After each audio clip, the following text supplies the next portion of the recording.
이 시간 우리에게 주시는 하나님의 말씀 사사기 2장 1절에서 15절 말씀입니다. 요약성경 392쪽에 있습니다. 여호와의 사자가 길갈에서부터 목임으로 올라와 말하되 내가 너희를 애굽에서 올라오게 하여 내가 너희의 조상들에게 맹세한 땅으로 들어가게 하였으며 또 내가 이르기를 내가 너희와 함께한 언약을 영원히 어기지 아니하리니 너희는 이 땅의 주민과 언약을 맺지 말며 그들의 제단들을 헐라하였거늘 너희가 내 목소리를 듣지 아니하였으니 어찌하여 그리하였느냐. 그러므로 내가 또 말하기를 내가 그들을 너희 앞에서 쫓아내지 아니하리니 그들이 너희 옆구리에 가시가 될 것이며 그들의 신들이 너희에게 골무가 되리라 하였노라.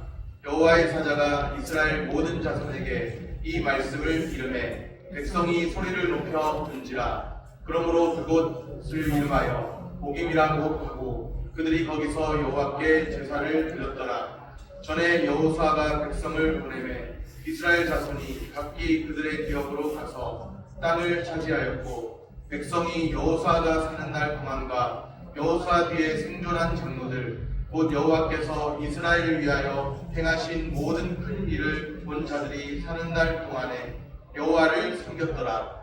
여호와의 종 눈의 아들 여호수아가 110세에 죽음에 우리가 그의 기업의 동네 에브라임 산지 가스산 북쪽 딥낫 헤레스에 장사하였고 그 세대의 사람도 다 그 조상들에게로 돌아갔고 그 후에 일어난 다른 세대는 여호와를 알지 못하며 여호와께서 이스라엘을 위하여 행하신 일도 알지 못하였더라.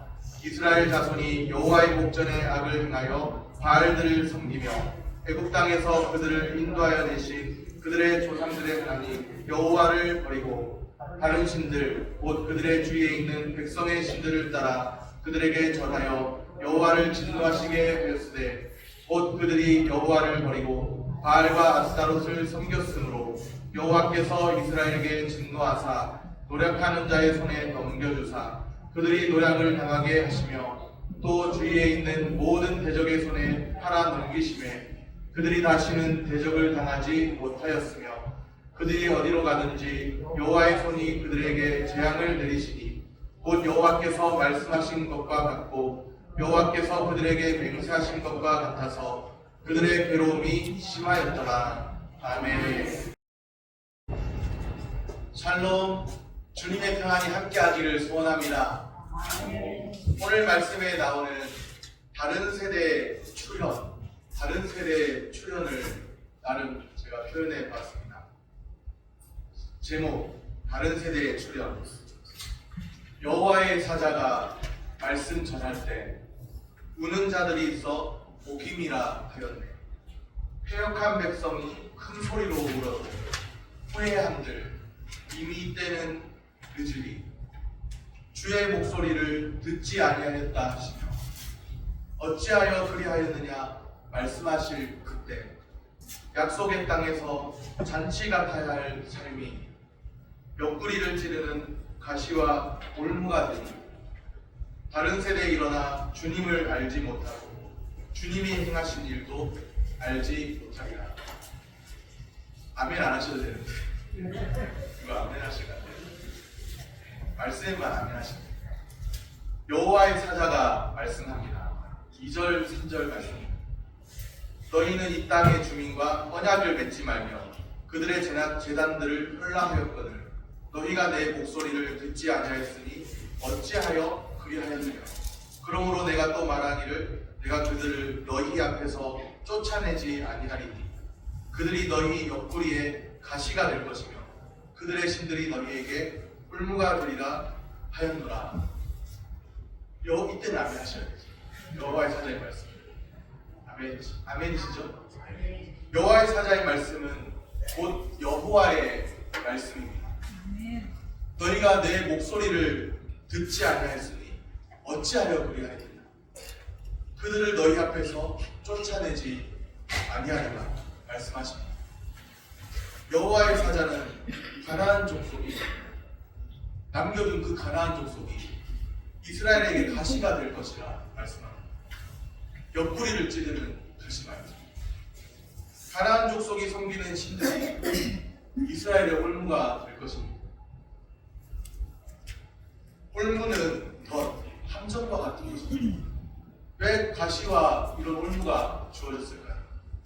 너희가 내 목소리를 듣지 아니했으니, 그렇게 말씀합니다. 가나안 정복의 사명을 완수해야 했습니다. 가나안 족속을 여호수아와 함께 그 시대에는 정복하려고 정복 전쟁을 했고, 가나안 족속을 다 쫓아내야 했는데 가나안 족속을 남겨둔 것이죠. 그 땅에서 유일하신 참 하나님을 선포해야 했습니다. 그런데 이스라엘은 가나안 족속을 다 쫓아내지 않았습니다. 쫓아내지 못하면 어떻게 될까요? 쫓아내지 못하면 가나안 족속이 결심하고 그 땅에 거주하게 됩니다. 우리는 이 말씀을 통해서 영적 싸움의 본질을 생각해 보게 됩니다. 가나안 족속을 남겨두는 것이 아니라 쫓아내야 하는데 다 쫓아내지 못하니까 가나안 족속이 결심하고 그 땅에 거주하죠. 이기지 못하면 진다는 것이죠. 이스라엘은 공존, 상생을 선택했습니다. 사명을 저버린 행위입니다. 하나님의 말씀을 버렸습니다. 하나님의 말씀이 참 중요한데 하나님의 말씀을 버렸습니다. 어찌하여 그리하였느냐? 하나님의 백성은 하나님의 말씀을 들어야 삽니다. 기억하시길 바랍니다. 하나님의 백성에게 있어서 중요한 것, 하나님의 말씀입니다. 다른 것도 중요할 수 있겠지만 하나님의 말씀을 꼭 붙잡아야 합니다. 이스라엘 백성이 여호와를 잘 섬긴 때가 있죠. 7절 말씀입니다. 백성이 여호수아가 사는 날 동안과 여호수아 뒤에 생존한 장로들 곧 여호와께서 이스라엘을 위하여 행하신 모든 큰 일을 본 자들이 사는 날 동안에 여호와를 섬겼더라. 여호와를 잘 섬길 때가 있다는 거예요. 항상 그렇게 여호와를 잘 못 섬긴 것이 아니라 여호수아가 사는 날 동안과 여호수아 뒤에 생존한 장로들이 사는 날 동안에는 여호와를 잘 섬겼습니다. 이때는 여호와께서 이스라엘을 위하여 행하신 큰 일을 본 자들이 있었습니다. 그런데 이제는 완전히 상황이 달라졌죠. 사사시대에 들어오면서 완전히 상황이 달라졌습니다. 새로운 국면을 맞이합니다. 10절 말씀입니다. 그 세대의 사람도 다 그 조상들에게로 돌아갔고 그 후에 일어난 다른 세대는 여호와를 알지 못하며 여호와께서 이스라엘을 위하여 행하신 일도 알지 못하였더라. 다른 세대의 출현입니다. 다른 세대는 여호와를 알지 못하며 다른 세대라고 말씀하죠. 다음 세대가 아닙니다. 중요한 것이 다음 세대가 아니에요. 다른 세대입니다. 다른 세대의 특징이 분명하게 나옵니다. 여호와를 알지 못하고 여호와께서 이스라엘을 위하여 행하신 일을 알지 못합니다. 다른 세대의 출현과 함께 사사시대가 도래했습니다. 우리의 다음 세대가 다른 세대가 되지 않아야 하겠습니다. 그러기 위해서 어떻게 해야 될까요? 주님의 말씀, 오직 성경으로 주님의 말씀으로 돌아가야 합니다. 신명기 6장 4절 7절 말씀입니다. 신명기 6장 4절 7절 말씀 제가 읽어드리겠습니다. 이스라엘아 들으라. 우리 하나님 여호와는 오직 유일한 여호와이시니 너는 마음을 다하고 뜻을 다하고 힘을 다하여 내 하나님 여호와를 사랑하라. 오늘 내가 내게 명하는 이 말씀을 너는 마음에 새기고 내 자녀에게 부지런히 가르치며 집에 앉았을 때에든지 길을 갈 때에든지 누워있을 때에든지 일어날 때에든지 이 말씀을 강론할 것이며. 이스라엘은 주님의 말씀을 들어야 합니다. 우리 하나님 여호와는 유일하신 참 하나님이십니다. 유일하신 여호와를 알아야 합니다. 마음을 다하고 뜻을 다하고 힘을 다하여 여호와 하나님을 사랑하라고 말씀하십니다. 이 말씀을 마음에 새기라고 말씀하십니다. 너의 자녀에게 부지런히 가르치라고 말씀하시죠. 이 말씀을 강론하라고 말씀하십니다. 우리가 먼저 주님을 알아야 합니다. 주님이 행하신 일을 또 알아야 합니다. 우리의 다음 세대도 주님을 알아야 하고 주님이 행하신 일을 알아야 합니다. 주님을 알고 주님이 행하신 일을 아는 것이 참으로 중요합니다. 네. 우리와 우리 가정은 오직 주님만 섬기는 가정 되기를 소원합니다. 가나안 족속을 쫓아내지 못하였더니 그들이 결심하고 거주하였죠. 급기야 다른 세대까지 일어나게 되었습니다. 다른 세대, 여호와를 알지 못합니다. 여호와가 행하신 일을 알지 못합니다. 알지 못하는 그들이 결국에는 어떤 일을 하나요? 여호와를 버립니다. 여호와를 알지 못하니까. 그런데 성경에 분명히 여호와를 버렸다라고 표현되어 있습니다. 여호와를 버리자 여호와께서 진노하십니다. 11절에 보면 이스라엘 자손이 여호와의 목전에 악을 행하여 바알들을 섬기며 그렇게 말씀해요. 여호와의 목전에, 여호와의 눈앞에서 여호와께서 뻔히 보고 계시잖아요. 하나님이 불꽃 같은 눈으로 보고 계십니다.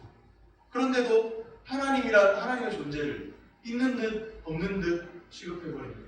눈앞에서, 여호와의 목전에서 담대히 악을 행하는 여호와만이 유일하신 참 하나님이십니다. 그런데 여호와를 떠나서 다른 신들을 섬기는 그들의 모습을 봅니다. 가나안 족속이 섬기는 바알과 아스다롯을 섬깁니다. 이런 상황을 다 하나님이 내다보셨죠. 그래서 가나안 족속을 진멸하라고 말씀하셨습니다. 남겨두지 말라고 진멸하라고 말씀하셨습니다. 가나안의 종교와 그 문화의 영향을 이스라엘이 받지 않도록 말이죠. 그런데 결국에는 유일하신 하나님을 떠나게 됩니다. 12절에 보십시오. 12절에 보니 여호와를 버리고 13절에도요. 여호와를 버리고 여호와를 버렸다고 말씀합니다. 여호와를 알지 못하는 세대가 여호와를 버렸습니다. 여호와 신앙, 여호와 하나님, 그 유일하신 참 하나님을 인정하는 신앙입니다. 하나님 중심의 신앙이죠. 여호와 신앙, 하나님 중심의 신앙을 버렸습니다. 우리는 깊이 생각해 보아야 합니다. 당시 이스라엘이 여호와를 아예 버리고 가나안 신들만 섬겼을까요? 질문입니다. 여호와를 버렸다고 되어 있는데 당시 이스라엘 백성들이 여호와를 아예 버리고 여호와를 아예 외면해 버리고 가나안 신들만 섬겼을까요? 아니면 여호와도 섬기고 가나안 신들도 섬겼을까요? 여호와를 때로는 이스라엘이 찾기도 합니다. 사사 시대에 어려움이 있을 때마다 그 대적들이 쳐들어올 때마다 부르짖는 그런 모습들을 종종 보게 돼요. 여호와를 찾기도 해요. 그런데 가나안 신들도 같이 섬기는 거죠. 그들은 이후에도 위기 때마다 여호와를 찾았습니다. 부르짖기도 했습니다. 그렇다면 이스라엘이 여호와를 아예 섬기지 않는 그런 모습은 아닙니다. 여호와와 가나안 신들을 혼합하여 섬기는 것이죠. 여호와도 섬기고 가나안의 신들도 섬기고 여호와 신앙, 하나님 중심의 신앙이 혼합주의 신앙이 되어버렸습니다. 그것을 여호와를 버렸다 그렇게 표현하는 것입니다. 하나님도 좋고 세상도 좋고 쉬운 말로 하면 그런 거예요. 하나님도 좋고 세상도 좋고 그런 모습이라면 우리의 신앙이 혼합주의적인 신앙의 모습이 아닌지 돌아보아야겠습니다. 오늘 우리가 믿는 신앙을 점검하면 좋겠습니다. 철저히 하나님 중심으로 살아갈 수 있기를 소원합니다. 하나님을 버리고 이방신을 섬기는 이스라엘입니다. 그들이 하나님을 떠나가니까 하나님도 똑같이 버려두는 것이 아니라 여호와를 버리니까 똑같이 버려두는 것이 아니라 그들을 그대로 내버려두지 않으십니다. 여호와께서 진노하시고 어떻게 하시나요? 여호와의 손이 재앙을 내리십니다. 하나님의 진노가 어떻게 나타났죠? 14절에 보면 노략하는 자의 손에 넘겨주십니다. 노략을 당하게 하십니다. 대적의 손에 팔아 넘기십니다. 대적을 당하지 못하게 하십니다.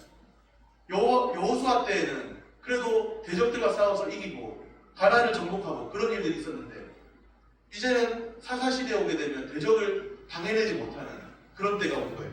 순간순간 이스라엘 사사들이 등장해서 고통받는 이스라엘을 건져내기도 하지만 그러나 여전히 또 많은 대적들이 쳐들어올 때 대적 앞에서 힘겨워하는 그런 모습들을 보게 됩니다. 또 15절에 보면 어떤 말씀이 있는지 한번 확인해 보시기 바랍니다. 그들이 어디로 가든지 이 말씀 어디 더 궁금하지 않으세요? 여호수아에게도 내가 어디로 가든지 너와 함께 한다고 하나님이 말씀하셨는데 그들이 어디로 가든지 여호와의 손이 그들에게 재앙을 내리십니다. 지금 사사시대는 반대인 거예요. 반대. 여호사 때는 하나님이 여호사에게 나타나셔서 내가 어디로 가든지 너와 동행하겠다 그렇게 말씀하십니다. 사사시대에 와서 이런 말씀을 주십니다. 그들이 어디로 가든지 여호와의 손이 그들에게 재앙을 내리십니다. 완전히 뒤바뀌어버린 역전된 상황이 되는 것이죠. 장소와 상관없이 그들의 악행에 대해서 또 15절에 보면 괴로움을 더하셨습니다. 하나님을 완전히 떠날 수도 없어요. 하나님을 떠나 살면 하나님 완전히 떠날 수도 없고 떠날 수도 없지만 떠나 살면 괴로운 인생일 뿐이죠. 이렇게도 저렇게도 할 수 없는 거예요. 믿는 자는 그렇습니다. 내가 순간적으로 힘들다고 하나님 말씀을 잠시 잠깐 잊어버리려고 하지만 다음 순간이 되면 하나님 말씀이 또 생각나. 그런 거예요. 믿는 자는 하나님 말씀을 완전히 떠날 수 없고 그렇다고 또 이렇게 어떻게 할 수도 없는 하나님을 완전히 떠날 수도 없고 또 떠나려고 하니까 괴로운 인생이에요. 그런 모습이 있는 것이죠. 배교에 대해서 하나님께서 징계하십니다. 하나님 중심의 신앙을 버리면 하나님이 징계하십니다. 아끼지 않아서 징계하시는 것이 아니에요.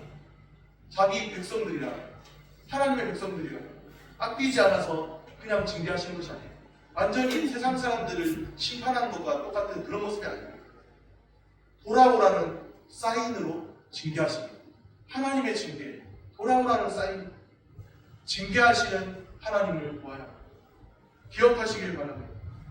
우리는 하나님을 떠나 살 수 없는 존재입니다.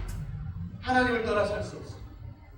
우리는 늘 주님과 함께 내가 어디로 가든지 나 여호와가 너와 함께 하느니라 하시는 그 말씀처럼 늘 주님과 함께하는 그런 사람으로 살아가시기를 소원합니다. 말씀을 정리합니다. 하나님의 백성은 하나님 말씀을 들어야 하십니다. 다음 세대가 다른 세대가 되지 않아야 하겠습니다. 철저히 하나님 중심의 신앙으로 살아야 합니다. 하나님 중심, 하나님 말씀 중심으로 사는 은혜가 우리에게 있게 되기를 소원합니다. 기도하겠습니다.